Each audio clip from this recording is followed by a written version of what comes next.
झारखंड का चतरा और खूंटी जिला, इन दोनों जिला का नाम वर्तमान में अफीम की खेती को लेकर काफी चर्चा में है। पूर्व में अफीम की खेती वैसे जिलों में ही हुआ करती थी जहां नक्सली उग्रवादियों का जमावड़ा हुआ करता था, जहां पुलिस की गतिविधियां कम होती थी। लेकिन वर्तमान में अफीम की खेती रैयती भूमि पर भी की जा रही है। जानकारों की माने तो अफीम की खेती में नक्सली उग्रवादियों से लेकर पुलिस प्रशासन तक सीधे तौर पर जुड़े हुए हैं। ये कहीं ना कहीं प्रशासन की पूरा लापरवाही है। किसी तरह का इससे पहले कार्रवाई नहीं हुआ है। अगर 10 एकड़ में खेती हुआ है तो 1 एकड़ को नष्ट कर देता है, बाकी का बाकी 9 एकड़ को छोड़ देता है। तो ऐसा धीरे धीरे धीरे करके गांव वालों को भी लगा कि सरकार इसमें किसी तरह का कार्रवाई नहीं करेगा। ये सोच करके अभी सही पैमाने पर पूरे इलाका में पहले की तुलना में अभी बहुत ज़्यादा अफीम की खेती हुई है। बीते शनिवार को हमारी टीम ने खूंटी जिले का दौरा किया, जहां इस वर्ष पिछले वर्ष की तुलना में 200% अधिक अफीम की खेती की गई है। न सिर्फ वन भूमि में बल्कि रैयती भूमि पर भी। हमारी टीम ने सिर्फ खूंटी तमाड़ पथ पर 9 किलोमीटर के अंदर 15 स्पॉट का कवरेज किया, जहां लगभग 700 एकड़ जमीन में अफीम की फसल लहलहा रही है।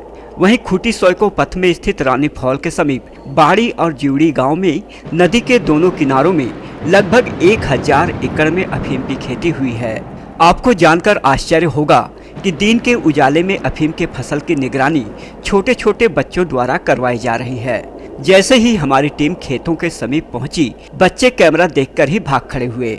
सबसे बड़ी बात यह है कि खूंटी थाने से मात्र 1.5 किलोमीटर की दूरी पर स्थित तिरला गांव में भी दर्जनों ग्रामीणों ने अफीम की खेती की है। यहां तक कि जिले के सांसद कड़िया मुंडा और विधायक नीलकंठ सिंह मुंडा के आवास के छत से भी दूर दूर तक लहलहाते अफीम के फसल को देखा जा सकता है। इस बाबत खूंटी जिले के प्रमुख और उप प्रमुख की माने तो अफीम माफियाओं ने खूंटी जिले को कश्मीर बना दिया है। आप जिले के 6 प्रखंडों में कहीं भी चले जाएं, अफीम के सफेद और लाल फूल ही सभी जगह दिखाई पड़ते हैं। जब पंचायत का भ्रमण किया तो ऐसा नज़र आ रहा है जैसे कश्मीर हो, और अवैध रूप से इतना ज़्यादा खेती किया हुआ है। हमको लग रहा है अगर ऐसे ही रहा तो 2-4 साल के अंदर में झारखंड बिल्कुल ख़त्म हो जाएगा। पहले तो हड़िया दारू शराब के नाम से चर्चित था, वो चलिए कोई बात नहीं, उतना नुकसानदेह नहीं था।